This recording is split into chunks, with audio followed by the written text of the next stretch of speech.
enjoyed being together for the first time in such a long time? If you have, let me hear you raise your voice and go, yeah! And those who are out the other area, let me hear you. No, none out there? Okay. Maybe they went home. Who knows? Yeah, it's great to be together this morning and to be able to share God's word with you. I'm just thinking my time was only going too long and bore you to tears. That would be bad. It's been 3 months since we've been able to meet together like this in this format. And I was so excited when I heard the news that we could meet together again. And so I was thinking, what then do I preach to you guys this morning? I preached, through my camera to you, and that's been great. But there's something different about being together in this format. So I thought, what do I do?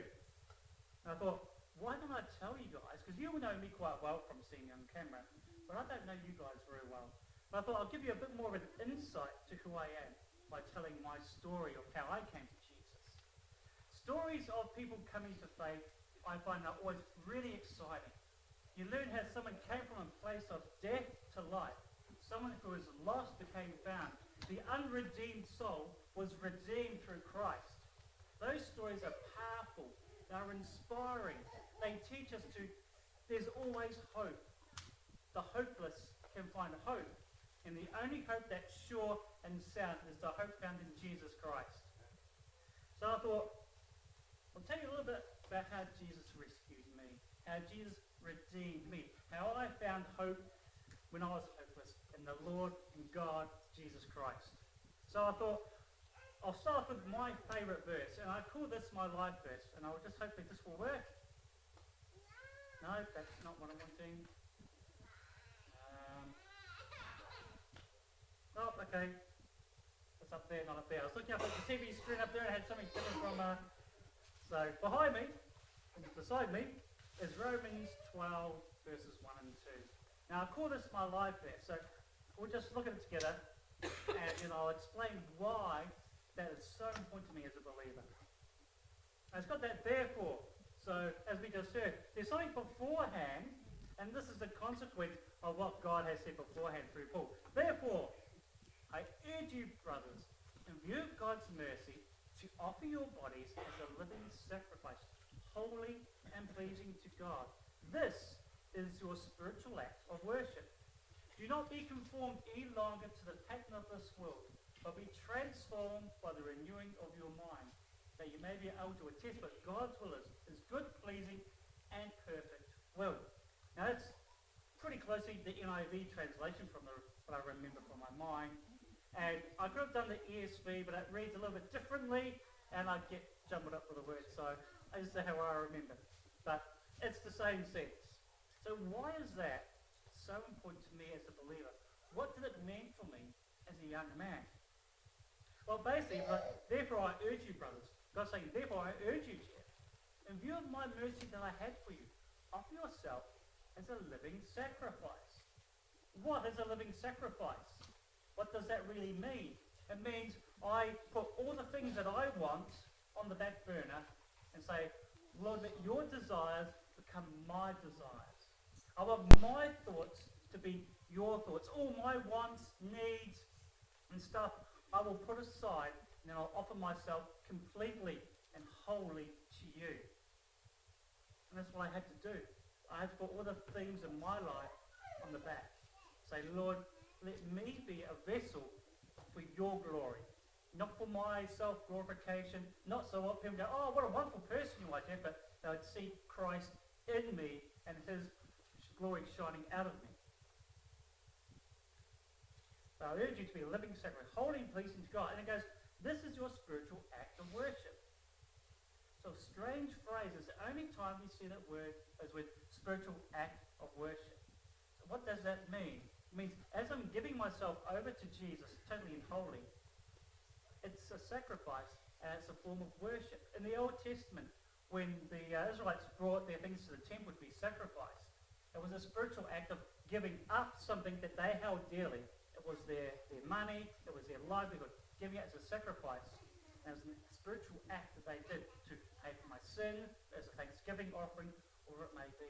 So when I'm giving myself up and over to Christ, I'm saying, Lord, I'm giving myself as a spiritual act to you so that you can use me. Otherwise, I can't be of any use. Hopefully it's making sense. If you all agree, go, yeah, cool. If you don't know, go, no, Jeff, I have no idea what you're talking about. Get him off the stage, he's a lunatic. It's good we can laugh together too. So then it goes, do not conform any longer to the pattern of this world. I must not let this culture dictate how I respond and how I act. Our culture has so many built-in premises that we must act like this, we must say these things, don't say those things, whatever you do, be tolerant of everyone, unless they're a Christian, in which case you can call them names, as we can see in the media. So I cannot let how the world around me acts influence me. Rather, I should let God's kingdom influence me. Someone's hiding their face. Ooh, we love you, and your flute play was fantastic. So we let Christ influence us rather than the world. How does God play? By the renewing of our mind. Let his mind come into our mind. Let our thoughts be his thoughts. Let him be the one who teaches us. How do we learn what God wants? By reading his word, by spending time in prayer, and by giving him glory. That's how our mind is transformed and renewed to be that what Christ has called us to be. Otherwise we work in our own flesh and do things in our own strength, and if you're like me, ultimately fall on our face and fail big time. Not that you guys are like that, because you guys are fantastic. So do not be conformed any longer to the pattern of this world, be transformed by the renewing of your mind, that you'll be able to attest and approve what God's will is. The only way we can discern what God's will is for us is if we read his word. It says faith comes from hearing the word of Christ, hearing the word of the gospel, hearing what God says. What does God say you are? What does God say you are? What is God saying to you right now? When we listen to his small, still voice, he tells us that you are my child, I love you, I have a plan for you that only you can do, and here it is. And then we can discern his voice amongst all the other voices that go in our head. That's why that's such an important verse for me as a believer. So let's go back in time, back to the sunny, happy times of 1973, in a small town called Christchurch in New Zealand. A little boy was born named Jack, to proud parents of Hugh and Karen McGregor. I had a brother who was 2 years older than me. Not that I would have realised at the time being born because I was a baby and don't know anything. And as a young boy as I grew up, I lived in a really happy house. There was, not lots of money, but enough. It was a blue-collar working family. And as a young boy, I grew up thinking, if this is all there is to life, the stuff I can see, this is a really bleak existence because, as my parents said, you get born, you grow up, you buy stuff, and a job, then you die. That was life.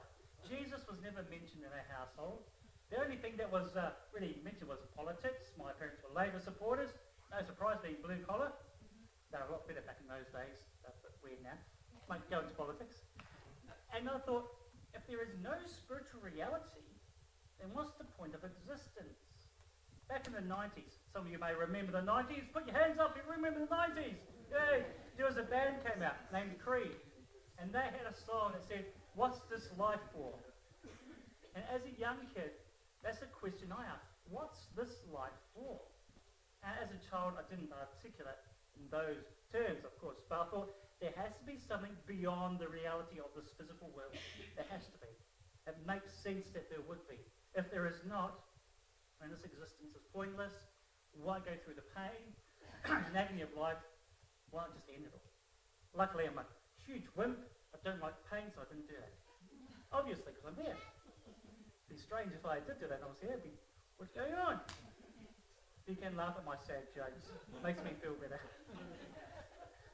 So, as a young kid, I had a really good relationship with my mum.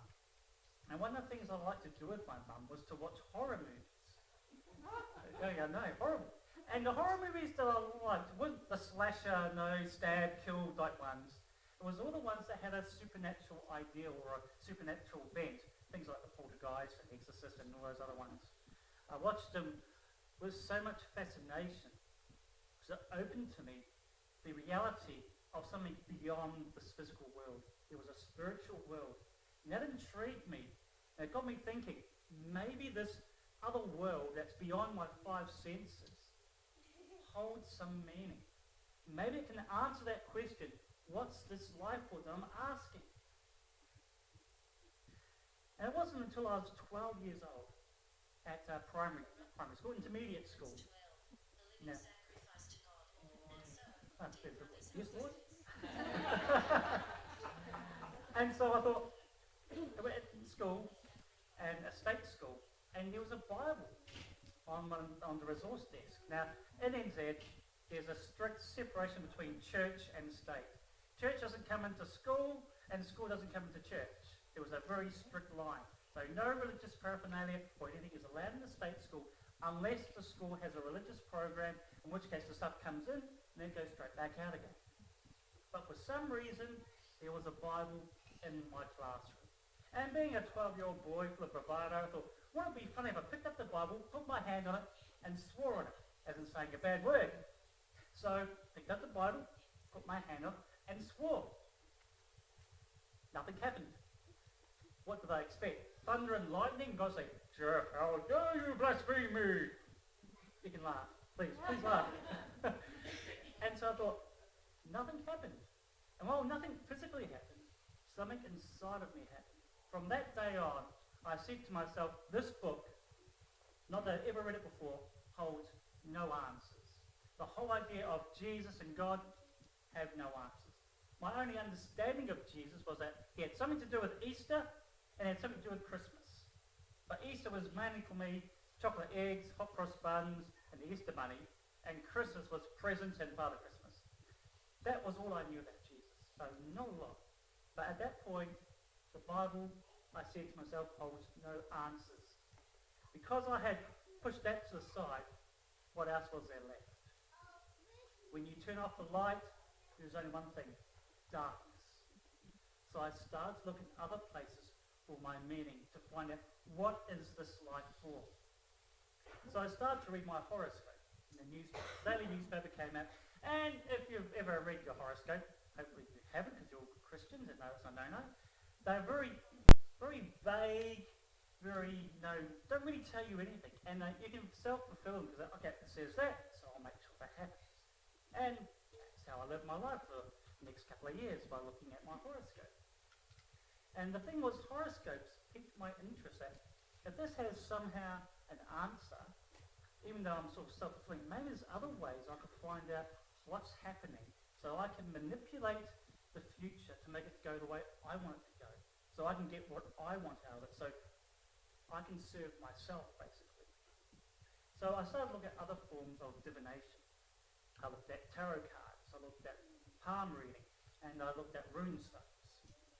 And all of these seem to provide a semblance of an answer, but never really answered the question, what's this life for? Because I was fulfilling it. It wasn't telling me what I needed to do. In Deuteronomy, verse 18 and 10, it says this, there shall not be found anyone among you who burns his son or his daughters as an offering. Anyone who practices divination or tells fortunes or interprets omens or a sorcerer. And Leviticus 19:30 says, do not turn to mediums or necromancers. Do not seek them out and so make yourselves unclean by them. I am the Lord your God.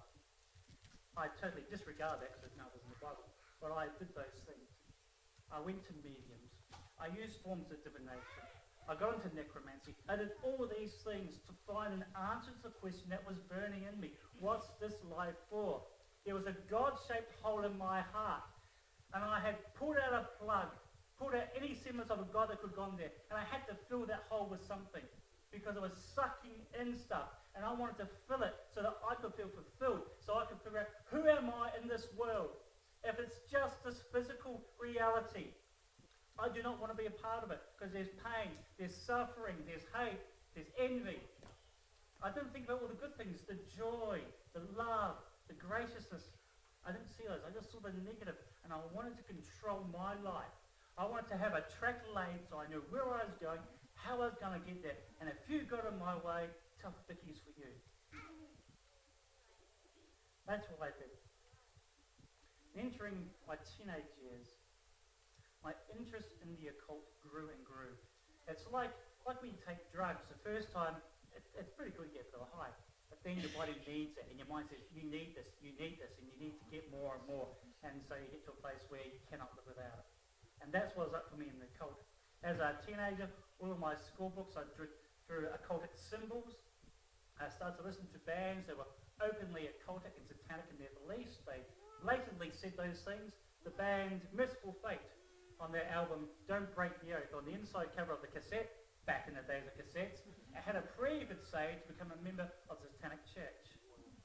That's the type of stuff I was listening to. Pretty nasty, mean stuff. But that's the type of things that really interest me, because it opened up the reality of a spiritual realm. As Christians, we know there is a spiritual realm. There's powers out there. We serve the most powerful being of all creation, the Creator who made everything. By his very breath, we live and move and have our being. By his very word, he created everything in this vast, amazing universe. But there's also an entity that God created called the devil, who wanted to rise up above God and make himself God. His whole plan is to destroy us. Why? Because when he looks at us, he sees an image of the Creator, and he hates it, and he wants to destroy it. And if we start worshipping God rather than ourselves or him, he gets mad and wants to give you a hard time. And because I was quite happily following along with the enemy, he didn't need to pull me down. I was doing it myself. I was on a very wide road. I was on the highway to hell, as AC/DC would have said, not on the small road that leads to salvation. And it wasn't until I was 18 I came to a conclusion that I hated my life. I've become a shell of a man. All my friends were only friends when it suited them, and that's how I use people. You're my friend if I can get something from you. I didn't like the person I became. I wore all black, and that's how I felt inside, black. I felt empty. I felt devoid of any humanity almost. And there were times where I really thought about taking my life, ending it all, because the pain and the hate and the envy and the strife just seemed too much to bear. But it's only thanks to God. I'm a terrible wimp. I can't stand pain. There's a saying that, some people have sold their soul to the devil. I willingly gave my soul to the devil. I said, here you are, Lord.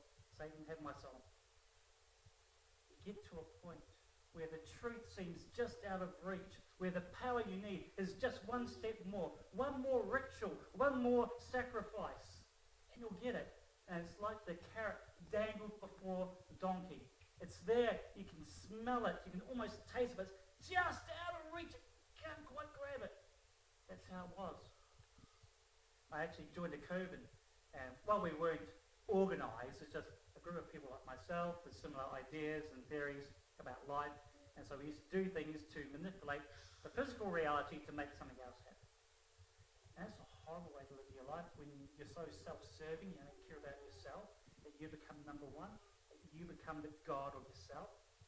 You find out quite quickly that you cannot do anything without someone else behind you pulling your strings, because you're the puppet.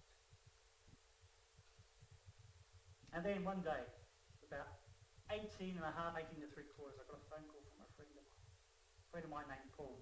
Now, he was a friend I knew at high school, and we got on well because he was in the same type of music I was into, and it was easy enough to get alcohol off him. And he was usually at school either drunk, high, or coming off them, not usually very sober. And I hung out with him because it's easy to get alcohol off him and drown my misery in that. And he gave me a ring one day and said, Jeff, I've become a Christian, and I want to talk to you about Jesus. First thing that jumped into my mind, he's high, off his nut. That's how I knew him. He goes, no man, look, I'm clean, I've got my life sorted out, and I want to tell you about Jesus. And a funny thing happened. Something inside me said, go and meet him. So I hopped on my bike, dressed all in black, with my Walkman. So it was late 90s, and I didn't have enough to order a CD Discman and a Walkman with a cassette on my bike, because I didn't have a car, because I was too cheap. And I didn't know how to drive. So I pedalled to his house. and he was living at a Christian rehab centre. He'd been kicked out of home.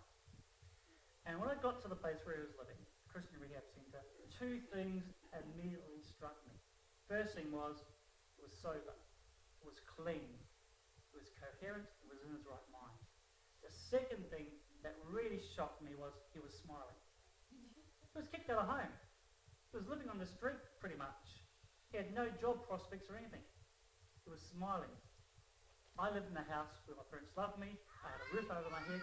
I had warm clothes. I had food in my belly. I had stuff. I was miserable. There was something wrong with the logic with this picture. He should be miserable. I should be happy. Why am I miserable and he happy? What does he have to be happy about? His parents hate him. And rightly so. He nicked money to buy drugs. But why is he happy? And why am I not? This is not right. Something is wrong with this picture. And I don't know what it is. And it irked me to no end. And so he talked to me about Jesus and who this Jesus guy was. And I didn't listen, for the first time, because I thought, yeah, whatever. No, this is your thing, not my thing. That's your truth, not my truth. But it was seeing the other people in the house as well, in different stages of detox, who all had professed faith in Jesus Christ. And they all had that smile on their face. They all had something in them that was attractive to me. I couldn't not figure out what it was. And I just turned 19, and the pastor who's running the house said, Jeff, you're seeing your friend, you're seeing all these people here. Why have you not asked Jesus into your life? And so I said, man, my life's a mess. I hate myself. I hate everything. I don't want to believe in something that might be false again.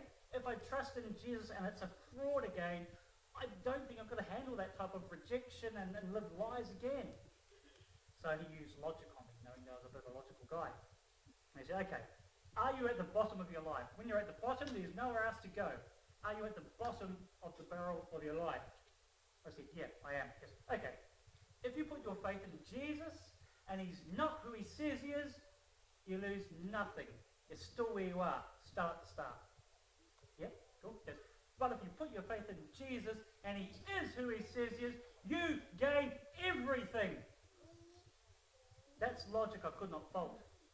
It was a play on Pascal's wager, if you know a little bit about philosophy and theology. You know Pascal's wager. If not, look it up. It's really cool. So I used that on me. And I thought, wow, you're right. If I trust in Jesus and it's just another lie, I lose nothing. But if he is who he says he is, wow, what's the game going to be like? So I said, okay, what do I do to have Jesus?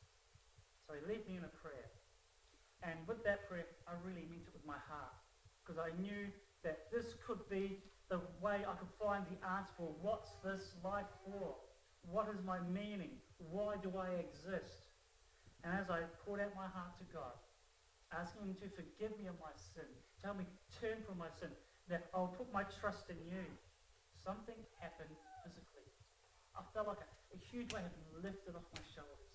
And if I thought that my life was going to be all roses and simple from there, boy, was I in for a big shock. Those first few years of my Christian life were hard as. The first thing that God did for me, which is awesome, was he took away my foul mouth. I was really good at swearing. If it was an Olympic sport, I'd be in contention for a gold medal. So God cleaned it up really good, so that was good. But there are other things in my life that he had to deal with, that I was struggling with. Like, I so badly wanted a girlfriend. So I was really bad with the girls. Can't tell now. And I wanted a relationship, but it wouldn't be in a right, godly relationship.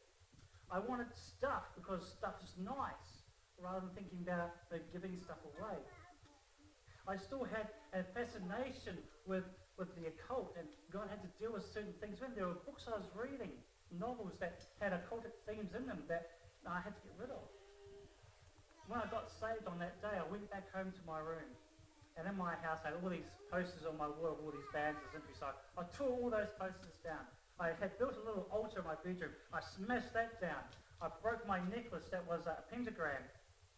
And I got all my cassettes, again, back in the 90s, And I took them to a place called Echo Records where you could sell your cassettes so I'd get some money. And with that money, I brought Christian music. I found out there was Christian heavy metal. Woo! Bands like Tourniquet, Barren Cross, even Striper. You know, the guys that look like girls, but actually guys. They got makeup and teased hair and wear yellow and black and sing like a girl. But I like that stuff, type of music I was into. That's why he doesn't let me have a microphone and sing, because I can't sing very well. So I bought that type of music. But they're still things that were hard to go through. I had to understand, what does it mean now that I'm a Christian? And so I picked up the Bible I once swore on, and I read it, and I ate it up. I just keep reading. There's so much in here.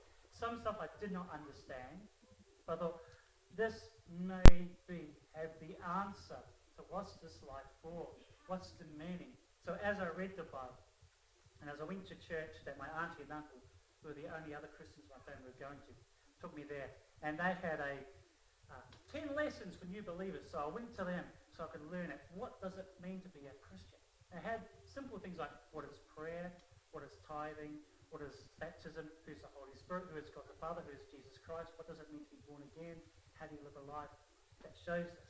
So I studied that, got through it, still read the Word. I wanted to know more and more and more. I kept asking the pastor and the deacons and the elders questions, and they got sick of me asking them questions all the time. It's like, just ask God. I am, but I'm not hearing him very well. Okay, I'm new. But I guess they saw the fervency, the need to have an answer for the question that was burning within me. Then I found out in the Word, it gives you the answer for why I am here. And it gives you the answer why you are here. Ecclesiastes, it says this: the end of the matter, all has been heard, fear God and keep his commandments. For this is the whole duty of man. For God will bring every deed into judgment, every secret thing, whether good or evil. And in Micah 6 verse 8 it says, he has told you, O man, what is good. And what does the Lord require of you? But to do justice, and to love kindness, and to walk humbly with your God. And then 1 Thessalonians 5:16 to 18 says, pray without ceasing, give thanks in all circumstances, for this is the will of God in Christ Jesus for you. That's the reason why we're here. That answers the question, what's my life for? What's your life for? Do you know what Christ has called you to? Have you sat down and said, Jesus, I know you have a plan for me. You have a purpose for me being here. Ultimately, it is to worship you and to give glory to you and to tell others about you. But what's my specific niche in that? Have you asked God that? I asked God that. And I would never have believed I would be a pastor. Way back then, back in 1992, that I'd one day be standing in front of a wonderful group of people and talking about Jesus Christ. As a young Christian, I would go and tell people about Jesus. Sometimes in a very bad way, and it didn't work too well. Other times, people go, oh yeah, I see what you're saying. Are you brave enough to tell someone about Jesus? Or does it scare you to talk about your faith? And you don't have to use words necessarily. They're your actions, and they can sometimes speak louder than your words when you actually do what you say you are. You know, there's a saying in our old church we go, be love, do love. Be the love of Christ and show it, and then actually do it. Romans 12:1 and 2. It's my life verse. I base my life and who I am on those two verses. I try to live my life as that is my cornerstone. What are verses from the Bible that you use that you could say, this is my life verse, this is what I want to set my life? What has God called you to? How are you doing that every day to show Jesus to those people around you who only you will come in contact with? You can share Christ and his love. Let's pray. Lord Jesus, we thank you so much that you called us unto yourself. And that by your great mercy, You sent Jesus to pay the price so that we could, by accepting him, become part of your great family. Lord, we ask that you help us and teach us to show Jesus to everyone who we come in contact with. That somehow they may figure out what this life is for, just as we have. Lord, we are eternally grateful that you give us opportunities and you give us all that we need to live our life with the fullness of Christ and with the opportunity to reach out to others. We ask that you help us to remain strong and steadfast in what you have called us to. And Lord, if we don't know what that is, that you'll speak to us by your small, still voice and say, this is my plan for you. Go, good servant, and do as I have asked you to do. And reap the benefits and the blessings that I'll put in your life because you are obedient to me. We pray these things in the mighty, awesome name of Jesus our King. Amen. That song we sung just before I came up, I can't remember what it's called. But could we sing that, do that again? I think that would be a great way to end the service. So let the peace of our God and his love rest upon you this day. Let it be good to you all the days of your life. Let him bless you and be good to you and seek him in all things. His peace be with you. Amen.